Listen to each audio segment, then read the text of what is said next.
And we are rolling. Tonight, we're doing our picks and predictions for UFC Fight Night, Oliveira versus Gamrot. This is in Brazil, I believe. As we scroll down the card, for those that don't know, I am Coin. I have been watching the UFC for now over 12 years. I don't watch tape to make these picks. Nope. All I do is watch the freaking events, and I utilize my intuition as well as a lot of the time their current records and stuff like that to just formulate what I think is the right pick. And usually I'm right, like most of the time, right? Like I have more picks right than I get wrong, and that's the freaking goal. That's the goal, is just getting as many picks right as you can. As long as you have more picks right than wrong, you're the man. As we move on to Saimon Oliveira versus Luan Lacerda, we are on Tapology, tapping in to Tapology, also hydrating our mouths if we speak a lot, or just in general. Good for your body. So here we go. I mean, I have not looked at this card even a little bit. So what I'm gonna have to do is do what I typically do. And Luan Lacerda. Sure dog. I like to hop on over to Sure dog because it just got the unique kind of UI. The UX is a little bit better than Tapology. So here we go. He's lost his last two fights to Damone Blackshear, this guy, and Cody Stamen. He's never won a UFC fight, so he's not truly a UFC fighter. That's what that means. Okay, whoa. But he lost to David Martinez, KO. How is he losing? TKO, decision. 32 years old, 5'7", 34, 5'8". David Martinez makes sense. The cyberpunk guy, cyberpunk edge runners. Daniel Marcos, Tony Gravely. And this is he got in the freaking UFC from a split decision and Contender Series. I don't think he probably got a contract there, did he? Or I don't know. I guess he did. What the heck, man? No way. Who the heck is this? Is this like Charles's brother or something? They look kind of similar, but they're both Brazilian, so I don't freaking know, man. God dang. I feel like Charles is maybe an only brother, or only child rather. Oh man. Like, both these dudes suck, dog. But he's lost to worse competition. This is hard, and we're still at the bottom of the card. He's getting knocked out constantly. Oh my god. Bro. Both these guys suck. I'm gonna go with this guy. He's fought tougher competition, but he's been knocked out by the tougher competition. So it's like, I don't know how to see it. I don't know how to, I don't know how to reconcile that. The first fight on the card immediately. Usually I'm not this stumped. I don't feel like I'm ever really this stumped on who to choose. I think I'm gonna go with. Alright, I'm gonna go to this guy. Oh man. What the heck, decision. Let's see what everybody else is saying. Oh shit. I mean, I already chose him. I mean, I could switch it up, and like, people have been wrong on this anyway. Like, what's his name? The Korean Zombie Jr. I made a video about it, and even YouTube Shorts. He was like an 87% favorite, and I chose Daniel Santos against him, and he won, right? But I don't know about this one, man. I don't freaking know. He's a moderate underdog. I'm just gonna stick with him, just because his name, and he's got that belt on his shoulder, even though it's not from a great promotion, but still. We move up the card finally, gosh darn, to Julia Polastri versus Karolina Kowalkiewicz. Let's see here. We say it in the most Western way too. All right, Julia Polastri. Yeah, we're gonna take our time. I love doing this stuff. I love making these picks. I don't feel like we should be rushing. Plus, I do as well feel like my pick videos are not as long as I would think they would be, with as much talking as I do. We usually move along at a steady pace. Just not on that first fight. Julia Polastri, Psycho, 13-5, 27, 5'2", fighting at strawweight, 115 pounds. She last lost to Lupita Godinez, which makes sense. Lupi.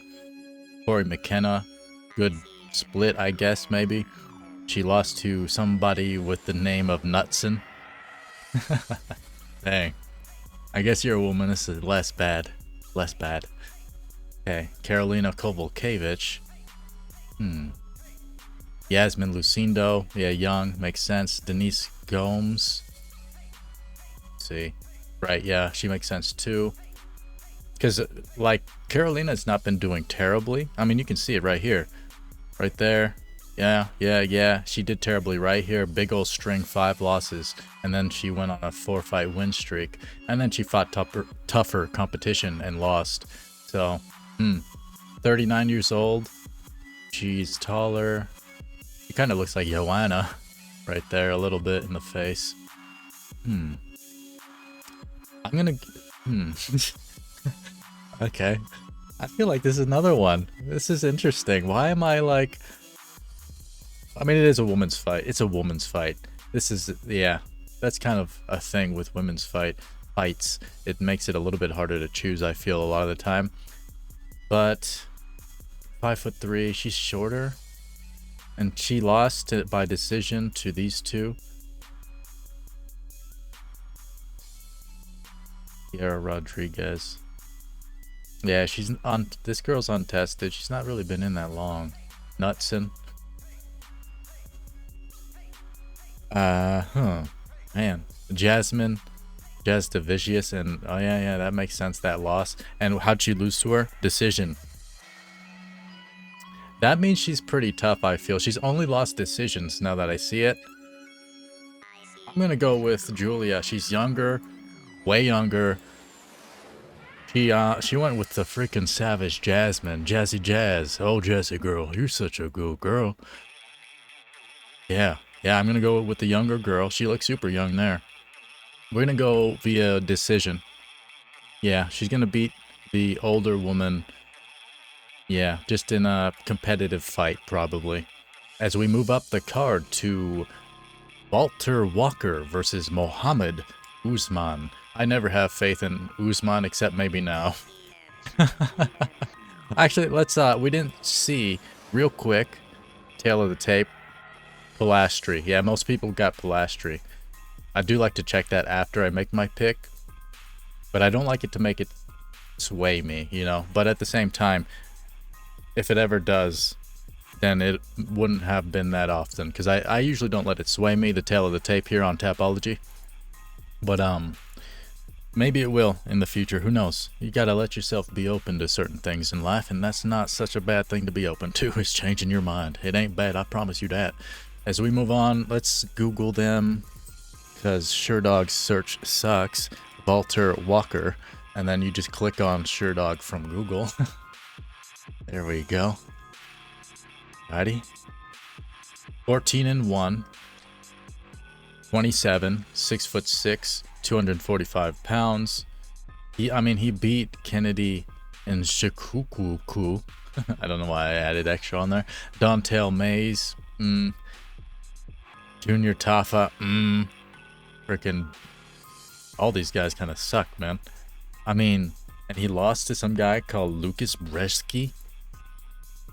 Oh god, who loses to literally everybody except for Valter. Wait, he loses to everybody. Yeah. Wow, this record was confusing me. There's so much red in there. Oh my. Okay. Yeah. I mean, I don't know, Valter. And he's Johnny's brother as well, Johnny Walker. Heavyweights, unskilled. Mohammad Usman, I feel, tends to have... I mean, he's not, like, skilled, man. I honestly don't think either of these guys probably should be in the UFC, but heavyweight's such a freaking lean division when it comes to not their body fat, but their skill set is so lean. Heavyweight. Mick Parkin, I guess that makes sense. Thomas Petersen.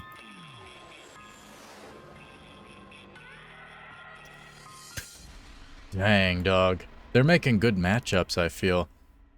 36 years old, 27. But he's never been KO'd. And I feel like he can probably get a decision or even a KO more likely on him. But he's way younger, Valter, than Mohammad. I'm going with Mohammad. Just my gut instinct, because I think Walker sucks. I mean, I think Mohammad sucks too. I think he sucks too. But I'm going to say, like, he's going to find something within himself. He's going to catch him in round 1 even though they both suck. Oh, wow. Boom. I'm going against the grain here. I'm going against the grain. And he's even more heavily ranked. He's a moderate favorite. Minus 265 versus Usman plus 200.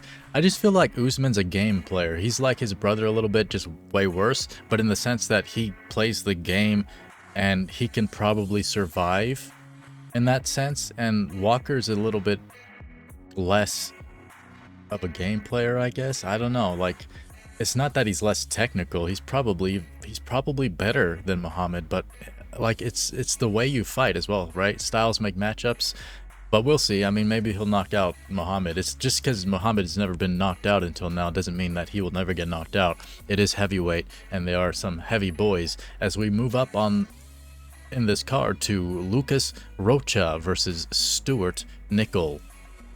Let's see. Let's go ahead and look him up, shall we? Lucas Rocha. We're making some crazy picks, man. I don't know now. Because, like, I'm looking at those Tapology odds, and I'm like 95% for Mohammad. Wow. And I just chose him, man. I just chose that man. All right, then. Let's see. 25, 5'4", flyweight. He lost to Clayton Carpenter, so he's never won a UFC fight. He does get decent. He's a finisher at flyweight, which is interesting. He's 30. He's 25. 8-1. Yeah, we also. I guess I should also like remember that this is a Brazilian card. They want the Brazilians to win. So in that sense, it makes a lot of sense that this matchup maybe they made because they know that Walker's going to beat Usman. Maybe that's a thing. But I don't know. I think like when you're that heavy, you can change the odds in a moment, in just an instant, right? Like you just land one good shot, just sloppy shot in heavyweight, you sloppy fucks, and like you can change anything. So and Walker, I have no faith in. I don't have faith in that boy. I'm sorry, boy. I know your record's 14-1, but gosh darn, I don't know, man. I don't know. This guy though, versus him. I mean, he lost to Jesus. Jesus makes sense as a loss, but Stewart Nicoll. I don't really know him. He's 5'5". Yeah, I mean, it's gonna be the Brazilian, as we just had the conversation about. I believe I'm gonna go with the Brazilian Rocha. He usually gets like KOs even, right? So 10-4, and he got submitted by Jesus.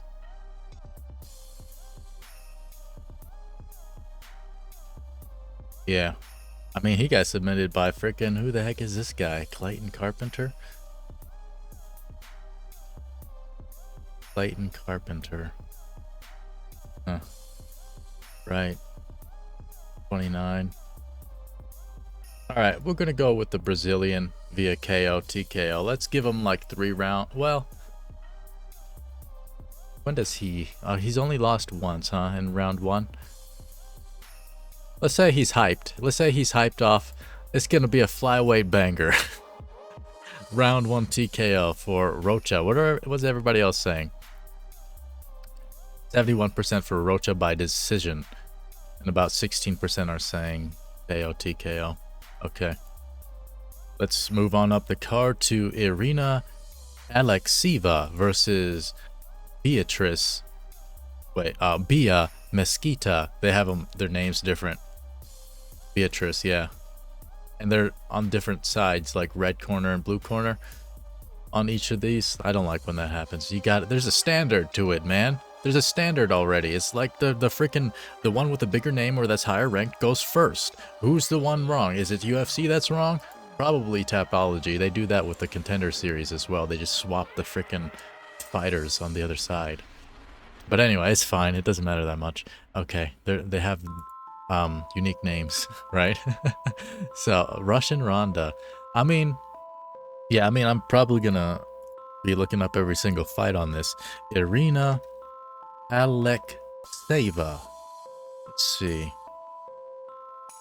She's the Russian Ronda. Yeah, definitely. Look at that body. What the heck is that? You look like freaking, what's his name? Reyes. With that big old cartoon body.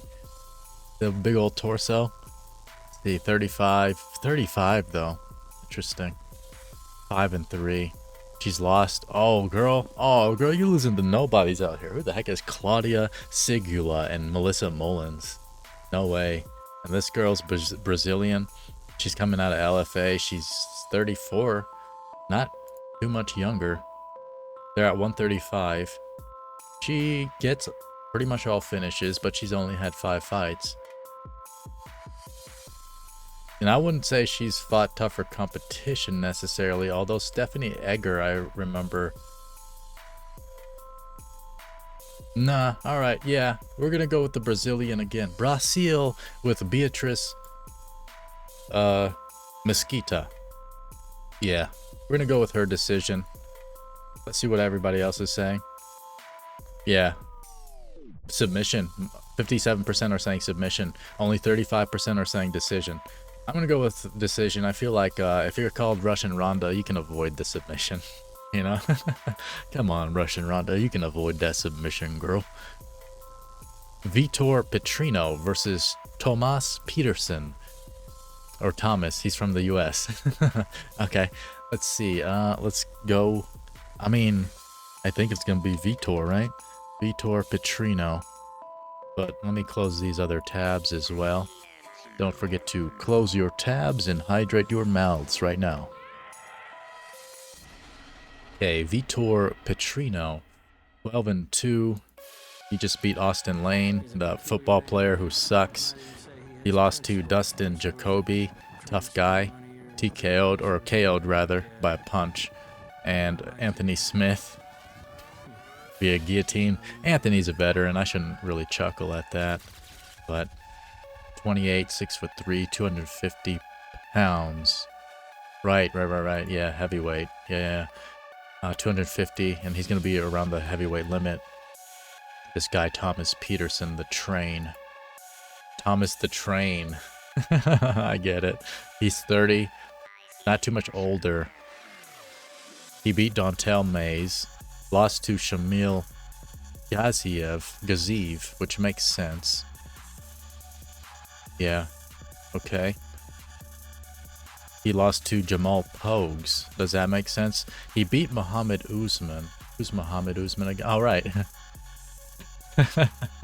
Yeah, right. Okay, yeah, he beat him. He lost to Pogues, who's like that ninja kind of fatty ninja. I don't know. We'll work on that one. Let's see. I mean, honestly, because I feel like most people are probably picking Petrino, right? It kind of makes sense. But I feel like guys just built like this, I don't know, he's going to outlast Petrino maybe. Because does Petrino really... Let's see what Petrino gets as finishes. Round 1.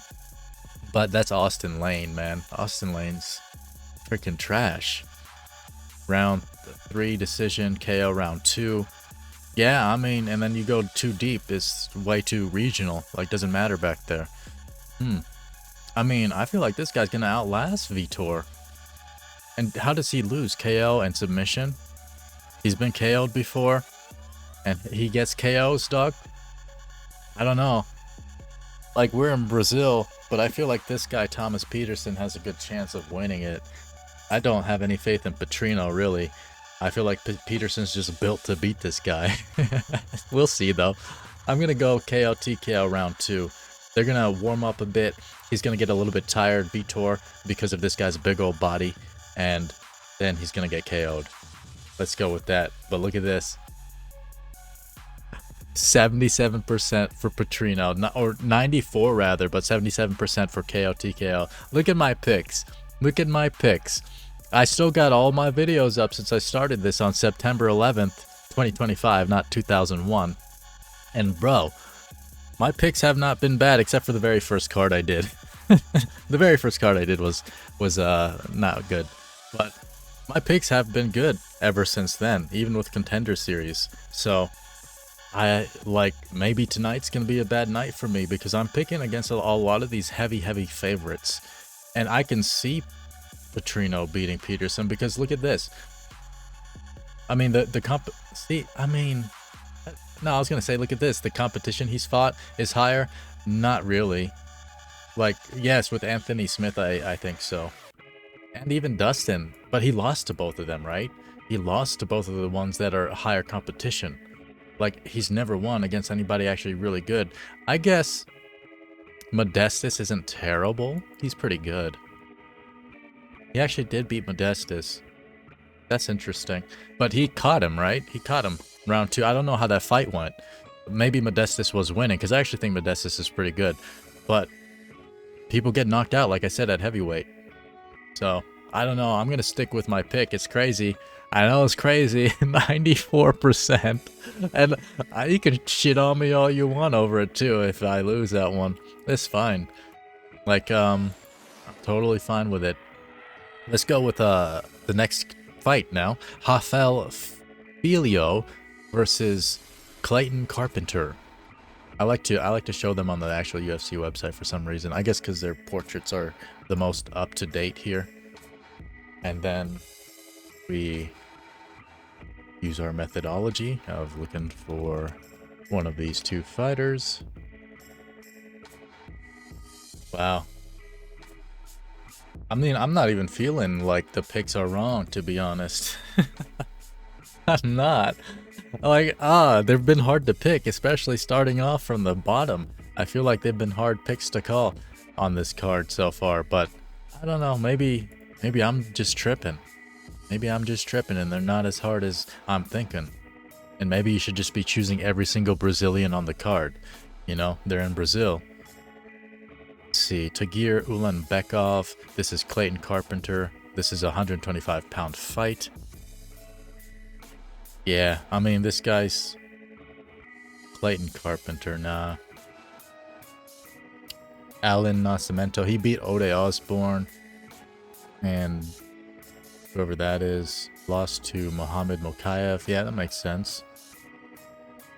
Yeah, I mean, it's probably Filho. I think it's going to be him.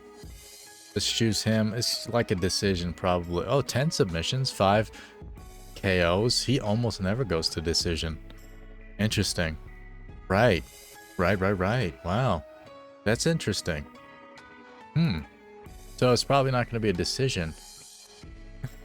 I don't like, because I feel like if you're getting that many, like, this is already tested too, because he's had, well, I guess he's only won 2 of the UFC fights, but he's had so many fights to the point where it's hard to imagine that he's not the type that's just going for it the whole time. He's probably going for it the entire time. So I think I'll say he's probably going to get like a submission on Clayton Carpenter. Maybe it'll take him a couple rounds. Let's see what other people are saying. Carpenter 72%. Wow. Oh my god. I'm going against every favorite. Well, not every time. Not with Polastri, the women's fight. Am I like and maybe not with Beatriz, but like so the 2 women's fights are the only ones I'm not going that I'm choosing the favorite with. That's interesting. They're near even on the scorecard or on the betting odds, because we have to take into account this is Tapology's predictions, right? These are people doing what I'm doing, maybe not obviously in video, but they're just going on their website and they're making their picks here. And They can be off. I mean, we've proved it a few times already in just like a couple events when I've looked at this and I've been like, what? And we proved that the percentage being high doesn't always work out that way on like the topology percentages. So yeah, I mean, the betting odds are probably a little bit more accurate to go by. Here even makes more sense. But we'll see. I mean, people are choosing Clayton though. 77% have him by decision. As we move up the card to Lucas Almeida, this is the start of the main card, UFC Fight Night, versus Michael Aswell Jr. You might as well. You might as well, kid. The Texas kid. Okay, let's go ahead and load him up. Michael Aswell. Here we go. Pulled him up. Michael Aswell, the Texas kid from Houston, Texas. 5'8", 25 years old, 155 pounds. 10-3. He lost to Balagioki. He beat some random guy named Dorian Ramos. He lost in Dana White's Contender Series. Oh, you might as well get lost, or get the loss, rather. I mean, Danny Silva. He lost to Andre Philly by KO. Pat Sabatini. Dang, dog. He's 15-4. He's 34. The other guy's 25. I mean, he's fought tougher competition, obviously, but he's losing his freaking fights, dog. He lost his Contender Series. Oh, Daniel Zellhuber. That makes sense. That makes sense. So he's definitely fought way tougher competition, this guy. Lucas Almeida. 6 foot. 34. Oh, man. Is he the favorite? I don't look at the odds until I make the pick. Like, brother, I mean, like 15-4 looks good compared to 10-3 as well when you think about it. But like, the moment he stepped into the UFC, he's lost to everybody except for bums. Michael Trizano, I actually think is not that bad. Even though he's lost a lot too, I don't think he's like that bad of a fighter. He came out of Tough, The Ultimate Fighter. Yeah, that's what it's called. Lost to Grant Dawson. He beat Ludovic Klein, see? That's pretty good. He beat Swong Woo Choi. He doesn't fight though. 2022? Is he not in the UFC anymore? Huh. Maybe he retired. I don't know. I don't know. That's interesting. Huh. Maybe it was like his last fight on his contract and he retired or something. I don't know, man. Like, I want to lean toward the Brazilian just because it's Brazil. Obrigado, Brazil. But like, brother, you ain't beating nobody. And like, at least this guy that he lost to, which doesn't mean anything. It's a split decision though, I guess. This guy that he lost a split to beat Joshua Kulabau, who's good.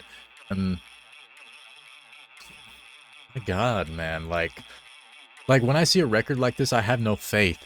And I can't, like, I don't want to choose you.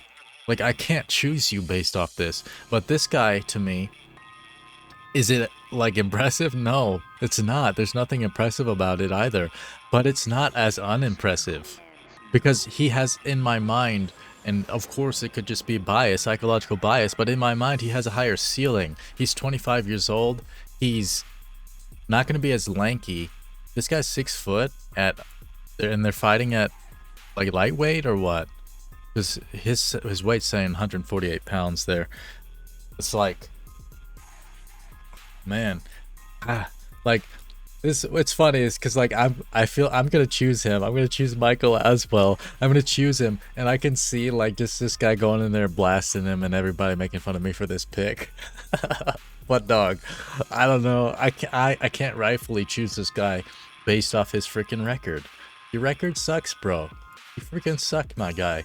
And Michael Aswell, you get KOs, he's gonna hit you in the body. He's gonna hit you in the body so many times. Round 2. I think that'd be my worst pick of the night. Let's see. Tell the tape. Oh, I mean, look at that. Tapology. He's a slight favorite, dog. Michael Aswell.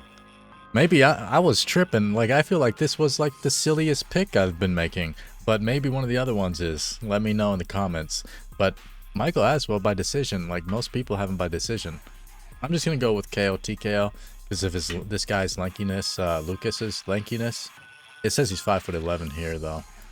Not 6 foot. There's a difference when it comes down to these inches and these weight classes, man. You know? We move up the card to Ricardo Ramos versus Kaan Ofli. Okay, Ramos versus some guy from Australia. Let's go ahead and look them up. Ricardo Ramos. I mean, like, he's probably the guy here. In my mind. And, like, in my mind, he's actually good, too. Let's see. I mean, he's been losing a lot, but, like, look at his... Who is this, actually? Jose oh, yeah, I mean, 18. Tough guy. Yeah, look at that. He's undefeated in the UFC, this guy that he lost to. He's like the machine gun. Chepe. But yeah, so, like, Ramos does lose a lot, but just in my mind, from what I remember, he's good. I mean, he beat Joshua Kulabau, who I think is good. Like, these are skilled fighters, I would say. And he lost to Julian Erosa.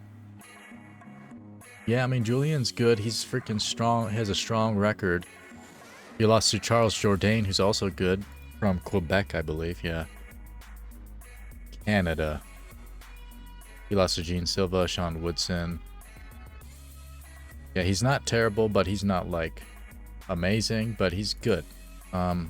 This is tough competition that he's fighting and losing to.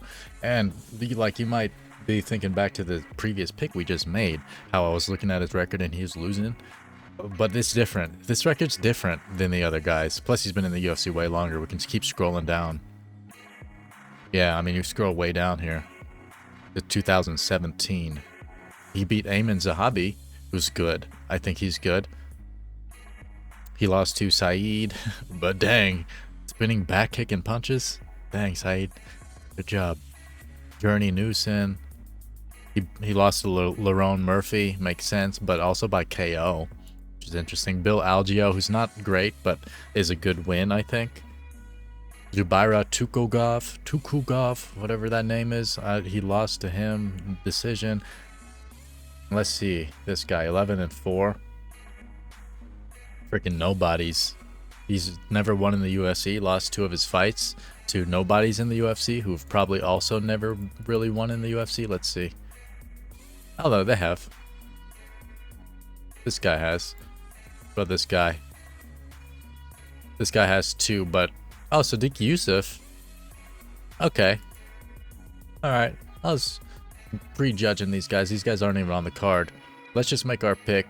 I'm going with the more tested veteran who does seemingly, like, get knocked out and submitted often. But, how does this guy lose? Decision, mostly, in 1 KO. I'm going to go with decision for Ramos.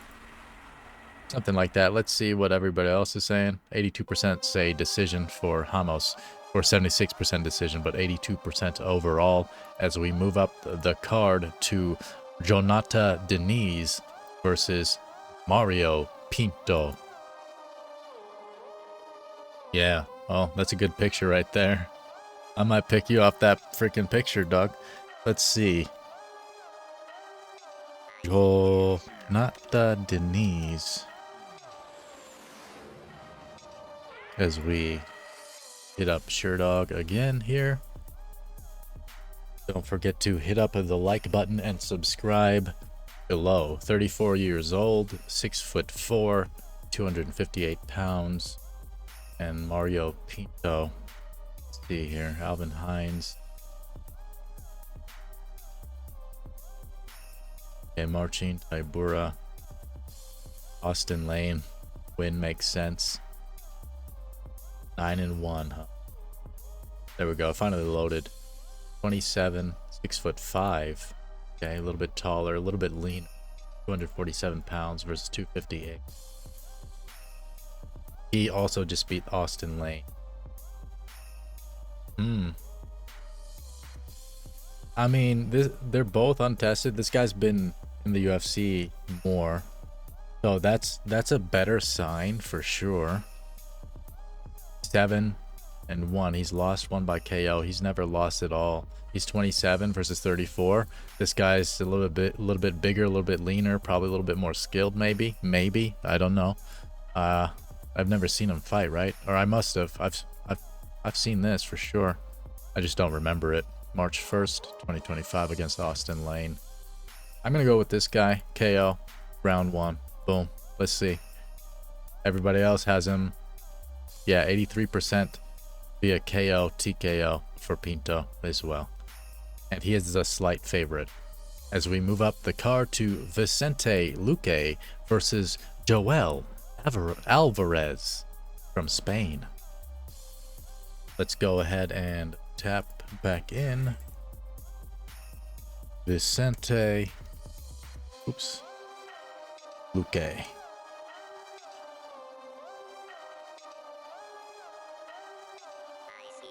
Here we go.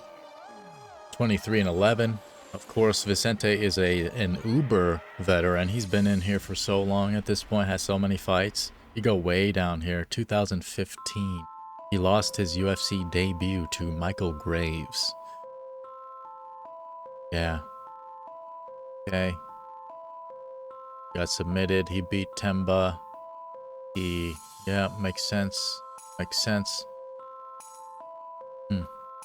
33. I mean, I think I might be leaning toward Alvarez. It just makes more sense. 32. He's a little bit less fight worn than Vicente. He has less brain bleed. Say that one 10 times fast. 155 pounds. Oh, so is Joel going up? I don't. That's right. I don't. Are they welterweight? Huh. So he's going up in weight then. And he beat Ricardo close.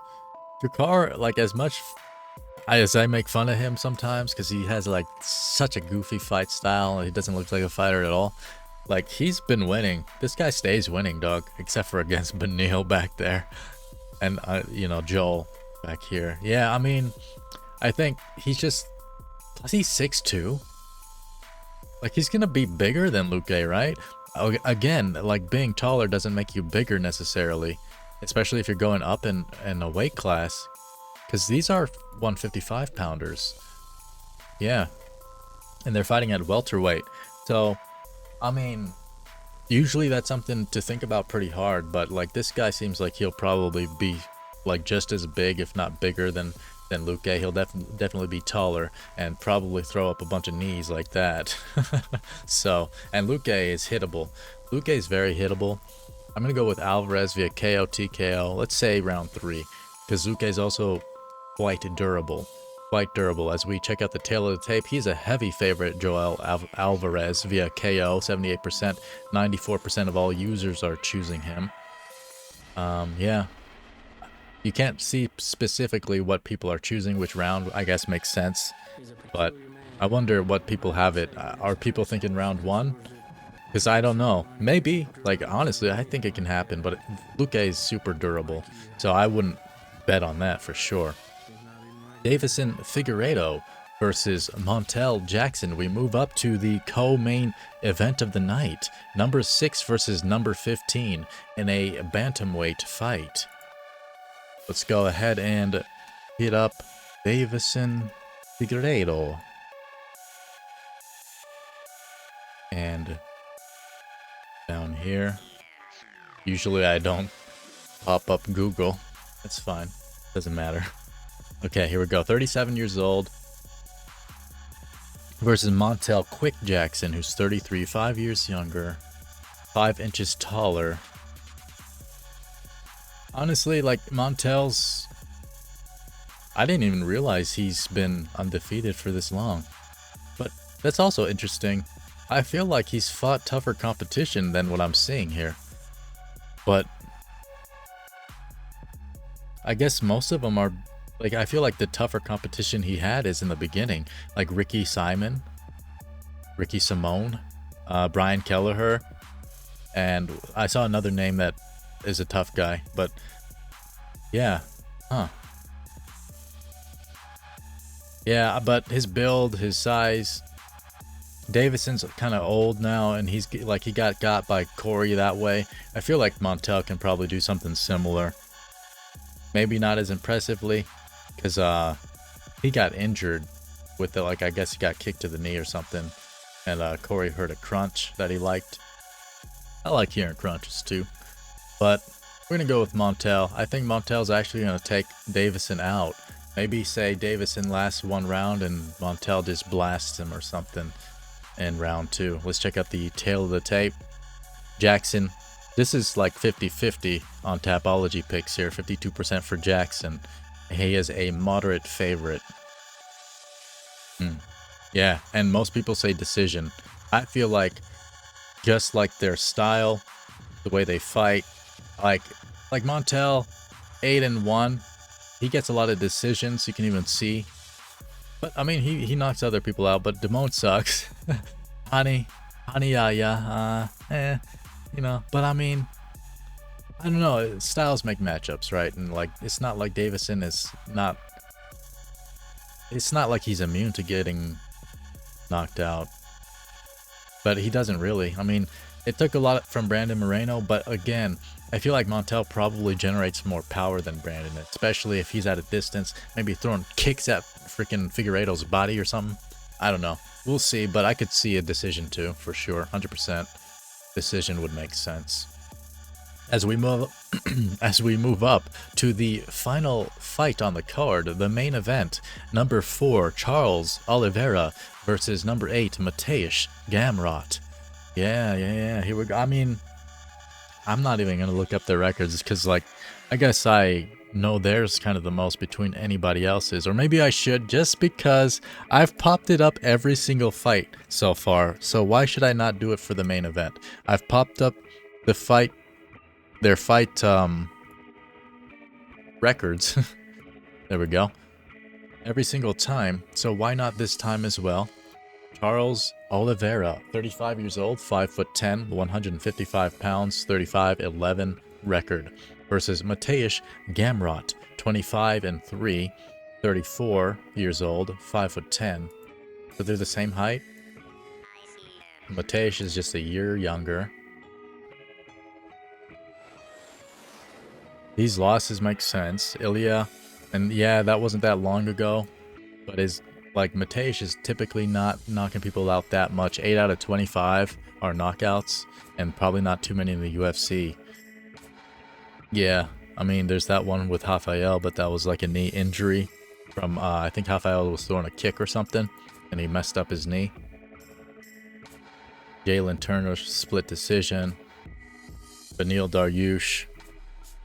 Dan Hooker split. That one was a bad one for him. That's the one right there. It's like you're going to split decision with Dan Hooker. Dan's the man. Dan, the hangman Hooker. He's the man. I love Dan. I love him. But like, he loses, dog. He loses a lot. You know, like he got 2 splits right there, which is good. He's winning. But like, he loses a lot. And it's like, I do like him, but bro, you're basically losing to Dan, the hangman Hooker. That's why I feel like I got Charles. I got Charles on this one. A lot of people say that he's kind of on his way out. He's an old man. He got knocked out just a few months ago. I feel like he's going to be doing the knocking out this time. I feel like he's going to blitz this guy just like Alex Pereira did with, what's his name? We forgot. He knocked that guy out so hard, Ankalaev. Everybody forgot his name. As we look at the tail of the tape, Mateusz Gamrot is a slight favorite, and Oliveira, however, is a big favorite, 2-1 here for the Tapology picks. Most people that have them have it by submission, and then KO, just barely edging decision for Oliveira. Yeah, I would say if there's going to be a decision in a 5-round fight, I think Mateusz would get it probably like 3-2 or something. But I feel like this is going to be a finisher. I feel like Charles is going to finish him, maybe submit. Submission would make sense. But I think he's going to clip Mateusz. I think he's going to clip him and knock him out, but maybe he'll clip him and submit him, right? That might happen. That might happen as well.